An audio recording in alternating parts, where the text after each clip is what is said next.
Hi, Jim here, and you're listening to the Honest Filmmaker podcast, career advice from people in the business.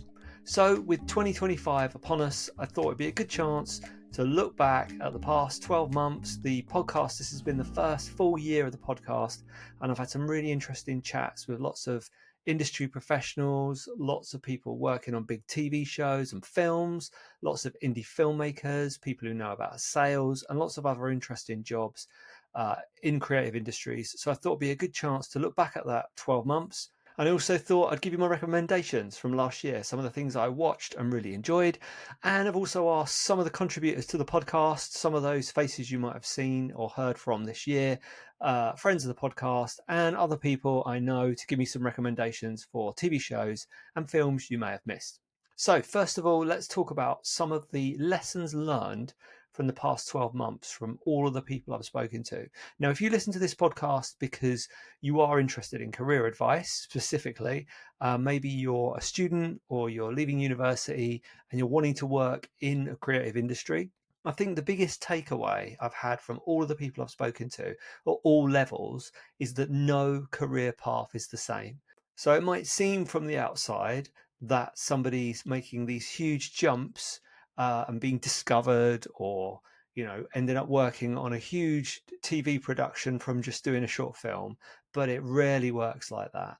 A lot of the time people make small incremental shifts in their career, and it builds very slowly, very surely. They work on small projects, these projects get bigger, and usually the way they move on to these bigger projects is through meeting people, networking, making connections, and genuinely enjoying working with the people they're working with until they get to this sort of top tier level where they're perhaps getting offered the chance to go in and pitch for work because they've got a reputation. But again, it always boils down to those relationships and being a reliable person that people want to work with. On the indie filmmaking side, I'd say the majority of people I spoke to either self-funded their projects or used crowdfunding, which surprised me, as I thought maybe they'd be more using private investment, but it seems like self-funding and crowdfunding are the way everyone's going at the moment. Also, it seems like the budgets are going down on indie and micro budget film production, so keeping those costs super low means that you've got more chance of making a return on the initial amount that you've sunk into your own project. For sales and distribution, what everyone's calling self-distribution, although that's not necessarily exactly what it is, but self-distribution seems to be the thing that everyone in the indie filmmaking community is looking at right now. They're doing away with the regular deals they have with sales agents where there's potential for them perhaps not to get any money back at all.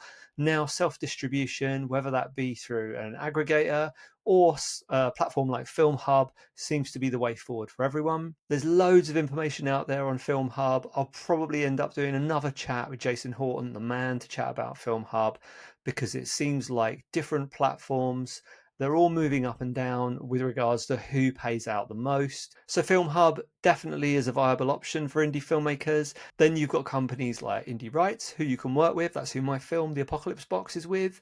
So it's interesting to see some of the filmmakers I've chatted to have literally gone straight to Indie Rights. They've not bothered talking to sales agents. They've not gone on Film Hub. They've gone to Indie Rights because they've thought, this is somewhere I can put my film. It's guaranteed to get on a few of the platforms. And also I've sort of got somebody shepherding my movie through sales and distribution. So be interested to see how that pans out in the future. And I'll definitely let you know how The Apocalypse Box goes with regards to the working relationship with Indie Rights. Another theme that's definitely connected to sales and distribution has been finding your audience and promoting your film to that audience. Now, obviously, I've just been through the process because I've just had a film come out. So for me, this is very relevant, and it's very intense having to promote your own feature film. So you've not got any marketing budget. You've not got any companies out there who are pushing the film for you. It's really up to you to direct people to that platform to stream your movie. So that's been quite intense. I've had some really good chats with people like Rosa, if you check out that podcast episode about how to promote your film. And within that, There's lots of talk about finding your audience. I'd say to check out the chat with Justin Milton, who's a filmmaker from America, who's definitely found his audience. He's found a certain type of film that he makes for his audience that they lap up, and he seems to be making a good deal of money from it. So definitely thinking about that at the beginning of production, when you're at the script stage, is who is my audience? How am I going to get to them? And what is it they want? Because when you come to put the movie out and try and promote it, it's going to make your life 100 times easier. I've also had a couple of reports from film markets. So Mark Hampton kindly did a little vlog for me from Cannes, and also spoke to some filmmakers who went to AFM. If you're thinking of going to Cannes next year, or you want to know how the markets work, definitely listen to the Mark Hampton episode. It's a real eye-opener. Not only just for how the film market works, but some of the trends that are coming through at the moment. So there's some interesting chat on there about emerging markets, who's paying more for feature film rights at the moment, and also the value of a remake. So selling the remake rights to your project to other production companies, maybe bigger production companies. So now I want to talk about some of the films and TV shows that I've absolutely loved in 2024. I'm going to start with maybe my favorite film of the year, which is The Substance. If you haven't seen it, it's amazing. It's a horror film, so it taps into that body horror. So if you're a bit squeamish, it might not be for you, but I absolutely love the style of it. If you are in the UK, I think you can see it on Mubi for free if you sign up for a 7-day trial. So that's a nice way to see the movie for free. And then also check out the other titles Mubi's got. My next recommendation up there with The Substance is Long Legs. Again, another horror. I absolutely love this movie. It's so atmospheric. It's so weird and crazy. It's definitely worth checking out. And then the third movie I'd recommend, yes, it's kind of another horror, is Heretic with Hugh Grant. Well acted, superb performance from Grant, and also a good look at how you can make a film that's set in one location with essentially a lot of dialogue, but still keep it tense and exciting. So a special mention TV wise would be for anything that's on Apple that Apple make, because it seems like their production value and quality is just through the roof. Currently hooked on Silo and really enjoyed Slow Horses, all of the series. Definitely check those out. So here's some suggestions from some of the people that have been on the podcast and some friends of the podcast.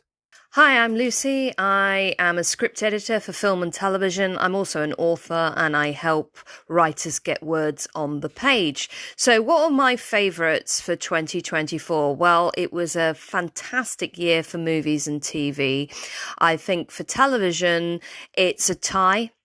I loved the British BBC miniseries The Jetty, all about teenage mums and consent and secrets and lies from the past. I also really enjoyed Netflix's No Good Deed, which is by Liz Feldman of Dead to Me. And again, all about secrets and lies. It's one of my favourite things to watch and also write about as well. So I really felt that both those series were really, really excellent. And then the movie that I absolutely loved this year that really stood out to me would be Rebel Ridge. I thought that it was really fantastic characterization and fantastic pacing.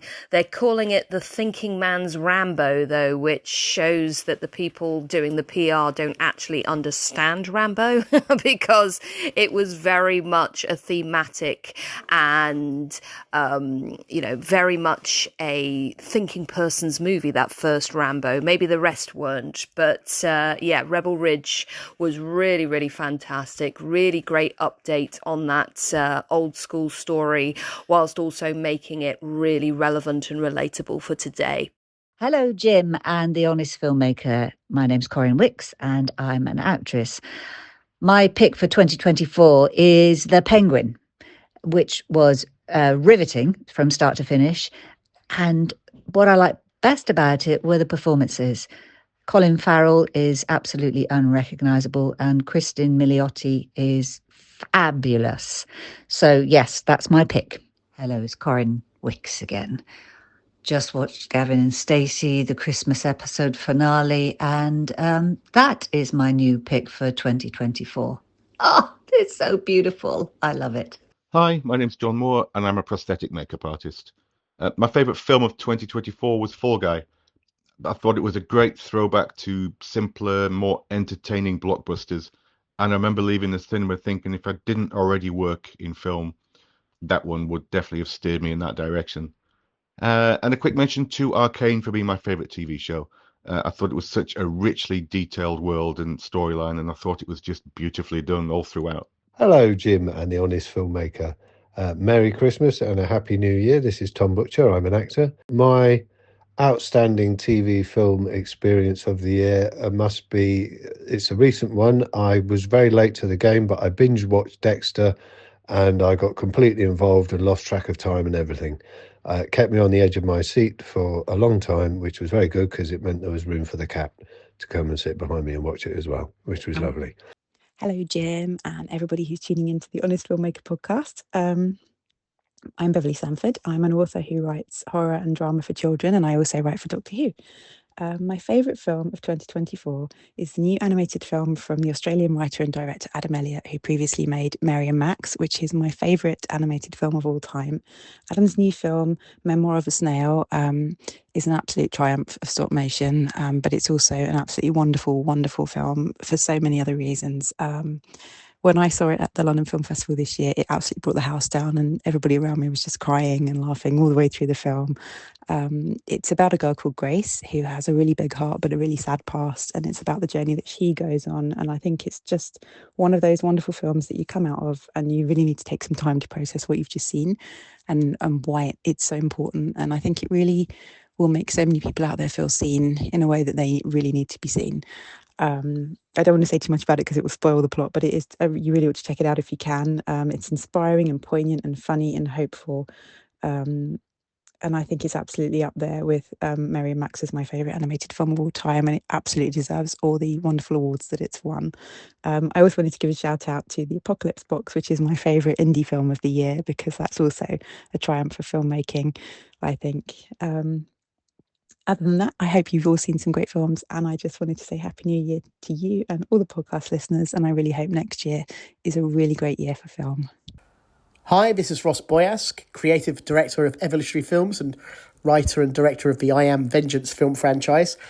My favourite film of 2024 was Conclave, an excellent, intricate thriller, meticulously laid out, beautifully presented with some fantastic performances. In terms of television, I'd say our favourite TV show of the year has been the latest season of Slow Horses. It's gripping, compelling, got some great action set pieces, and it's also very, very funny. Wishing everybody a Merry Christmas and a Happy New Year 2025. My name is Glen Yard, and I am a location, sound recordist and post-sound editor. My favourite films I've seen at the actual cinema this year are basically only kids' films that I've seen with my son, but I'd happily prod you towards Robot Dreams, which is a great film for kids about how nothing really lasts forever, and that's okay. It's beautifully done.